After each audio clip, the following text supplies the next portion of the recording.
No, don't say I understand. You don't understand. And the world don't understand the system here, the biblical system here, the authority of the people. You don't understand it. But how do the people show their authority then? Because some who've gone out onto the streets to protest say that your people have shot at them.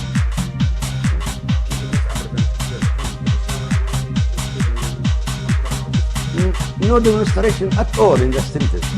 أنت شفت مظاهرات؟ Yes, I have, yes. Where? I saw some today. I saw some in Zawiya yesterday. I saw demonstrations. هذه supporting us. No, they're not supporting They us. are not against us. Some were against you and some were for you. No one against us. Against me for what? Because I am not president. They love me, all my people with me. They love me all. They will die to protect me, my people. No.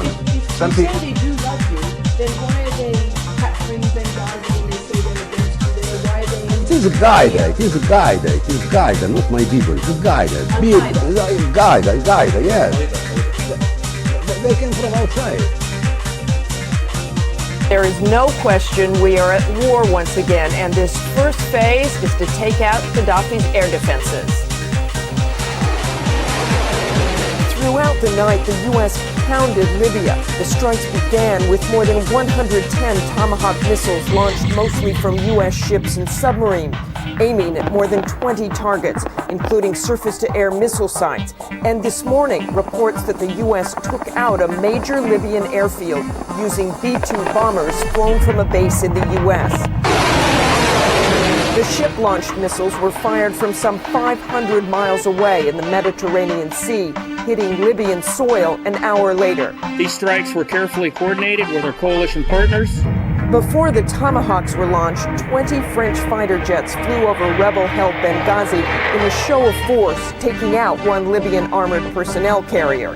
But Muammar Gaddafi remains defiant, calling into state TV to say if the U.S. wants a long war, they will get it.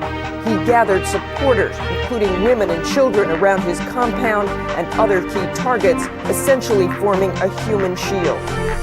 In the coming days and hours, the strikes will expand beyond Tripoli to hit air defenses in Misrata and Sirte. There will be no strikes east of Sirte, where the rebels are in control. I want to stress, however, that this is just the first phase of what will likely be a multi-phase military operation designed to enforce the United Nations resolution. The next phase will be the no-fly zone, which will be over Tripoli and rebel-held Benghazi, an operation that will involve hundreds of aircraft. US F-16s will likely take part, but most of the fighter jets will be from Britain, France, and other allied partners. The US will provide support aircraft like air refuelers and communications aircraft. And a little bit about those B-2 strikes. There were 4 B-2 bombers used. Each dropped 16 bombs. They've also been able to hit mobile surface-to-air missile sites in Libya, and they believe they can have a presence already over Benghazi. Dan and Biana? Martha, to put a fine point on this, we are essentially taking sides in a civil war here, backing the rebels. What do we do if the rebels start behaving irresponsibly? Well, it's a great question, Dan, and one I'm not sure they really have an answer for at this point. Many officers I have talked to say they are watching that very closely. They're watching how Gaddafi responds. You saw a little bit of that this morning, rather defiantly. But they're also watching the rebels, because that's a complicated question. What do they do? For example, they don't have forward air controllers on the ground. They don't know exactly where to drop bombs.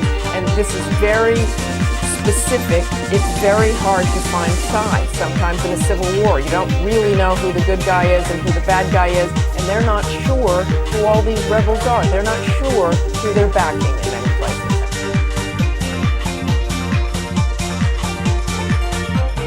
حطت عليه الكهرباء، حطت عليه المية. مين بيجيب لكم كهرباء ومية؟ خلاص. وهاي جرذان ممكن توصل للبترول، تنسف البترول.